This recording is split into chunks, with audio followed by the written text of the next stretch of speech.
if you don't upgrade your skills within 3 years, you're outdated.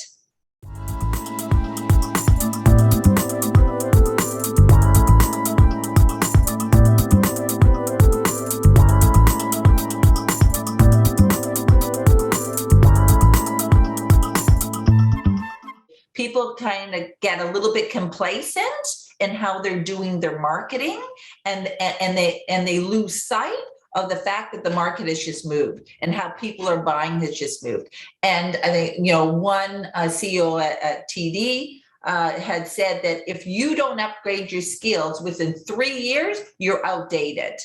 You're not relevant in the marketplace anymore. And I think it's even shorter time than that. Like, you have to continuously look at updating your skills in order to stay relevant. But having said that, and even with the book, there are principles that have not changed.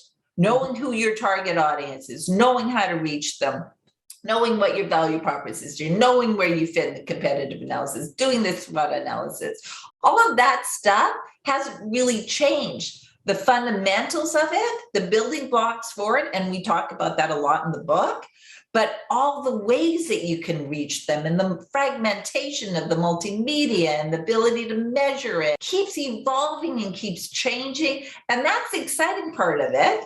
But, you have to keep it, as a marketer, you have to keep ahead of it to keep relevant and to keep adding value to the business. A lot of marketers, they get comfortable with what they're doing. They get, as you said, oh, it's working, let's just keep doing it. At some point you think, well, is this ever going to change? Are we going to repeat this program again and again? And you know what? Sometimes when you're successful, you do. There's always this change in command, right? In the larger organizations, and the new person that comes along go about and say, well, we're going to try a new program and a new approach. Meanwhile, that program and that approach was done last year or 2 years before, and it didn't really work. And yet they're not taking all that information from past history and what did and didn't work to be able to do it differently. We know very well that companies in their early growth phases are more apprehensive to do these types of things,